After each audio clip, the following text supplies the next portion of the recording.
The year is 33 AD. It's the night before Jesus is killed. He is praying in the Garden of Gethsemane when suddenly there is a flash of blue light. A team of assassins from 2022 has successfully time traveled to 33 AD. Their mission is to kill Jesus and prevent his resurrection so that Christianity can be wiped out before it's even born. The assassins start scouting for Jesus and his disciples who have all fallen asleep. Just then, a large mob armed with swords and clubs come to arrest Jesus and crucify him. However, the assassins, who have arrived to alter the history, quickly interrupt them. They start shooting everyone in sight and leave no one alive except Jesus. After a while, they find him lying on the ground with several bullet wounds. One of the soldiers tells Jesus that if he's really the Son of God, he should have been able to stop the bullets. However, Jesus answers that this time has already come. The soldier then pulls the trigger and kills the Son of God. Then, they put him in a bag and with the help of a time-traveling watch-like device, return to the present. In the meantime, a group of good scientists witness what just happened. They figure that they must quickly travel back in time to undo everything, because their reality could soon change to a new one as the past has been altered. They then travel back in time to 33 AD to save Jesus, but they're too late. They have arrived just moments before the assassins have finished off Jesus and his disciples. Now, they have to quickly go back to the present before time rewrites itself, as the current timeline can be overridden by a new one since Jesus' death. However, when one of them successfully returns back to the present, he's captured immediately by the assassin group. But soon, reality starts to change. The office building starts to warp into an apocalyptic wasteland. In this timeline, it's clear that humans have gone extinct. Soon, underground creatures start to rise and feed on him, killing the last human left on Earth. Then, the screen fades to black. Following this, the movie flashes back to a few months before everything transpired. We are introduced to one of the villains that will kill Jesus. His name is Brandt, an ex-military officer. As of now, he's still a devoted Christian who believes in Christ. However, everything is about to change. On a seemingly beautiful day, he's out on a drive with his wife and kids. It turns out that Brandt has been offered as the head of security for a top-secret company, so he's traveling to another state.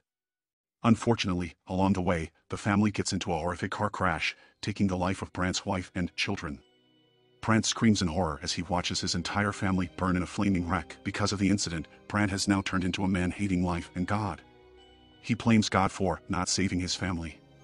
At this point, the former militant also questions the existence of divinity. Following this, we meet a young and aspiring scientist, Ram Goldstein.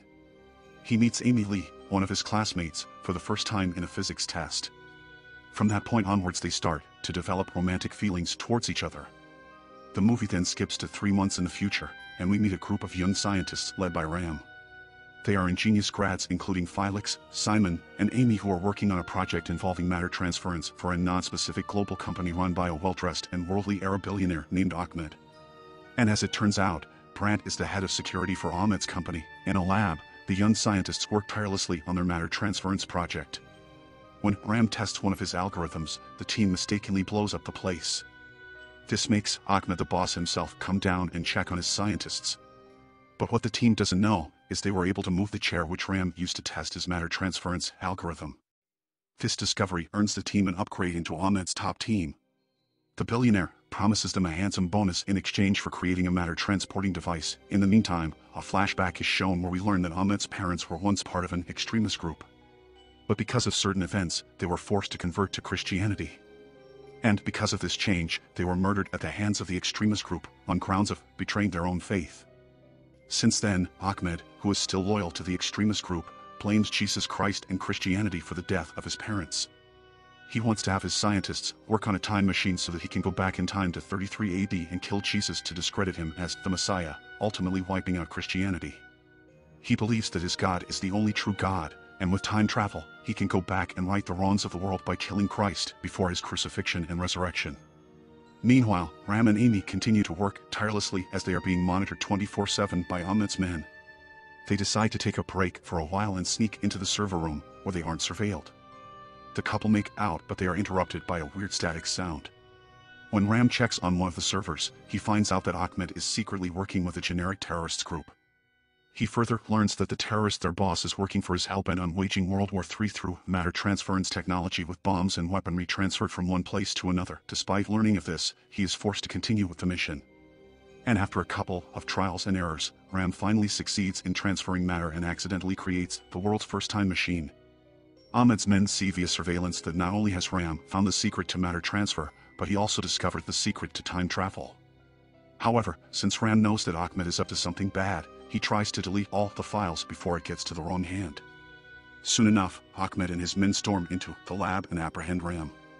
Then, the cunning billionaire reveals his plans to send a team, led by the now disillusioned Brandt, back to Jerusalem, where they will assassinate Jesus Christ and his disciples, thus making sure Christianity never comes to fruition. But the problem is that Ram wouldn't give him the code to the computer that hides the secret to time travel. So, Ahmed has his men torture him, put him in a sack, and lock him in a warehouse. After a while, the thugs physically abuse Ram and urge him to share the code of the time machine. To make matters worse, Ahmed arrives at the scene and holds Ram's parents hostage. Despite this, the young scientist still refuses to share the code, so the extremists kill his parents. Meanwhile, Amy and the others are worried that Ram might be in trouble as he doesn't answer the phone. Just then, the group is approached by their employer Ahmed, who tells them that they have been cleared out of their contract and will no longer have to work, although each of them will be compensated as promised. The only catch is that they cannot make any contact with anyone outside their work at the moment. When Amy asks about Ram, Ahmed lies that he's in safe hands, in fact, working on a top US military project. Back in the lab, Ahmed threatens to torture Amy and all his friends, and that is when the young scientist finally gives in and agrees to build the time machine. And as soon as it is finished, Ahmed has one of his men test it. As expected, the time machine works, and the man is teleported from one place to another. Playing on Brandt's hatred for God, Ahmed uses him and his right-hand man, Sabir, to gather his combat team, and travel back in time to carry out the ultimate true mission to kill Jesus and his disciples before his resurrection. Surprisingly, Brandt is totally down with this insane scheme and quickly assembles a team of assassins to hop inside the time machine. Meanwhile, Amy and the others sneak into a surveillance room and finally spot Ram, who is rope-tied in the warehouse. They rescue him and learn about Ahmed's plan. On the other hand, Brandt and his team have successfully landed in the past in the set time, i.e., 33 AD, and started scouting for Jesus.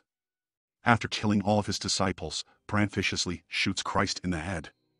He then has his men put Jesus in a bag and they return to the present. In the meantime, Ram along with his genius team witnesses what just happened from the CCTV. Ram starts to explain that their reality will soon change to a different one as the past has been altered. However, it may take some time for it, depending on how far back in time it has been altered. It could take minutes or even hours. Hearing this, the team immediately travels back in time in an attempt to stop Brandt, but they're too late. They have arrived just moments before the assassins have finished off Jesus and his disciples. Now, they have to go back in the present before time rewrites itself, as the current timeline will be overridden by a new one since Jesus' death. Ram and Amy decide to go first, and in case they are killed, Simon and Felix are their last hope to stop Ahmed and his crazy mission. In the next scene, Ram and Amy arrive an hour early in the present, that is, just before Ram's parents were murdered. This means there are still the second versions of the scientists in this timeline along with Brandt and his assassins. Unfortunately, they are soon spotted and chased by Ahmed's men. The pair barricade themselves in a lab, where they are eventually cornered. However, Amy manages to warn her second self from the current timeline through the CCTV camera. She explains through sign language that Ahmed's men went back to kill Jesus and that they have to save Ram, who is in the warehouse. Shortly after, the pair is killed elsewhere. Felix and Simon are still in 33 AD. After waiting for the now-dead Ram and Amy, the pair decides to return. Using their time retrievers, Felix successfully travels to the present while Simon has his retriever broken and gets stuck in that timeline. Sadly, when Felix arrives in the present, he finds Ahmed and his men waiting in the time machine. At this point, Ahmed has succeeded in creating a world without Christians by killing Jesus. However, their reality soon turns into an apocalyptic wasteland. This is because he's created an existence without forgiveness. Slowly, this version of Felix dies in the wasteland. This means the first versions of the scientists have all died except for Simon. Meanwhile, the second versions of the scientists watch the CCTV footage and quickly rush to rescue Ram from the warehouse. They then go to the lab and go back in time even further, hence creating time loops within time loops. They travel back in time just 10 minutes before Brandt and his men arrive at 33 AD. A firefight breaks out which kills both Felix and Simon. Only Ram and Amy make it out alive from their team, while Brandt and Sabir escape. However, Amy is severely wounded in the encounter. As a devout Christian, she wants Ram to go after Brandt and Sabir and stop them from killing Jesus. Ram doesn't want to leave her alone, but when she insists, he agrees. He then takes off his clothes and binds them around Amy to stop the bleeding. After a while, Ram spots Sabir and chases after him. In the meantime, the first version of Simon is still alive in this timeline as he was stuck there because his retriever apparently fried up. Surprisingly, he gets to meet Jesus and reacts with all the awe and wonder of coming face to face with the Son of God. Simon tries to convince Jesus to not go through with the resurrection because he's seen the movie, The Passion of the Christ. However, Jesus insists that he's going through with it, explaining that it is the only path he can take. Soon Jesus is captured by the large mob to be crucified. Later, Ram also meets up with Jesus and his abductors. However, when he tries to initiate a conversation, a Roman centurion tries to assault him. Luckily, he manages to escape and goes back to a dying Amy. And to everyone's horror, he realizes that his and Amy's time retrievers have been disabled by Ahmed's men back in the present. Because of this, they now have no way to get back home. The following morning, Brandt and Sabir disguise themselves as locals and scout the village for Jesus. But nothing goes as planned when Sabir steals a tomato from a local vendor and eats it without paying a penny. It turns out that this is a grave crime in this 33 AD timeline, so the local guards are called to arrest them. However, Sabir puts on a fight and shoots one of the guards. This causes chaos, but finally, the guards manage to outnumber the two and take them for crucifixion. During the fight, Sabir loses his time retriever and is later picked up by a woman. In the next scene, Jesus is also taken for the crucifixion. He is forced to carry his own cross while being whipped by the guard. Seeing this, Simon asks Jesus to escape, but the Son of God is adamant on finishing his duty to save humanity. Simon then helps Jesus to stand up and carry the cross. Moments after the procedure is done, Ram arrives with a dying Amy, who wishes to see her God in person. He pleads with the now crucified Jesus to save his girlfriend if he is really the God that he claims himself to be. However, Christ claims that Amy can be saved only by forgiving Brandt. We also see that the criminals crucified alongside Jesus are actually Sabir and Brandt, where the latter asks for Jesus' forgiveness. Meanwhile, realizing that Jesus isn't going to do any miracles to save his girlfriend, Ram vainly tours around the village for help. He then finally meets Simon and tells him about their situation elsewhere. With Brandt and Sabir out of contact, Ahmed decides to travel back in time and arrives at the tomb of the recently crucified Jesus. He believes that Jesus' disciples will steal his dead body soon, to make it seem like God has been resurrected. Hence, he plans to ambush them from stealing the body and eventually prevent the spread of Christianity. Suddenly, there is a massive earthquake, and in that moment of panic, he activates his time-traveling device, which makes him and Jesus' body disappear from the tomb. Meanwhile, a dying Amy mistakes the shake for her God's resurrection. When Ram and Simon go to the tomb to check, they do not find Jesus' body. And seeing all the glow sticks lying around, they deduce that Ahmed is responsible for it. Just then, two of Jesus' disciples arrive to check for Jesus' body, and find out that it has disappeared. But before they can report it to others, Ram and Simon claim that Jesus has been resurrected. The two disciples mistake the boys for angels and immediately believe them. Hence, everything in the scripture happens as it is, but not the way we expect them to be. They then return and find that Amy has breathed her last. This means that this timeline version of Amy is dead too. While grieving for their colleague's demise, Ram and Simon are approached by the same woman who had picked up Sabir's time retriever earlier. With this, the two decide to go back in time, just before Ram's parents were murdered. In that timeline, all the characters are still alive. They travel back, but since Ahmed's men have been waiting for them, Simon gets gunshot wounds. Despite this, the boys manage to kill all the men. Following this, Ram asks Simon to execute the default program, which will eliminate all the time loops, except the original one, and to destroy the computer hard drive as soon as it is done. He then heads out to save his parents. After Ram leaves, Ahmed from the previous timeline arrives and kills Simon, but the latter has already destroyed the hard drive and executed the default program. Meanwhile, Ram saves his parents and goes after Ahmed from this timeline. At the billionaire's office, he finds Brandt and nearly shoots him for killing Amy in the previous timeline. But he eventually realizes that this is not the version of Brandt who did the deed. Ram eventually accepts Jesus' advice and learns the power of forgiveness, refusing to revenge kill this version of Brandt. Just then, Sabir along with other men arrives at the scene with Amy as hostage. He threatens Ram to give him the code to activate the time travel device or else Amy will be killed. But instead of revealing the code, Ram mentions that he has forgiven Brandt and asks him to be the hero. Thankfully, in this version of the timeline, Brandt hasn't yet turned into a villainous character, so he quickly realizes that Ahmed is the bad guy, working for the extremists. He then guns down most of Ahmed's men before being shot dead by the boss himself, Taking advantage of this slight distraction, Ram stabs Ahmed in the back, finally killing him.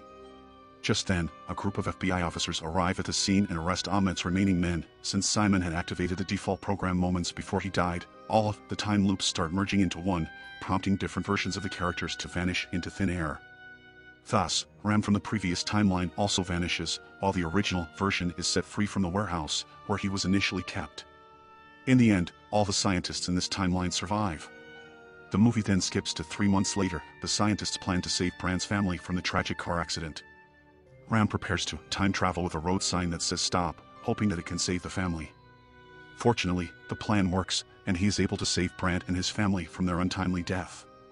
The movie ends as Brand stands in awe and ponders if God helped him cheat death. Subscribe for more videos like this, turn on the notification, and leave a like to help the channel out. Thanks for watching.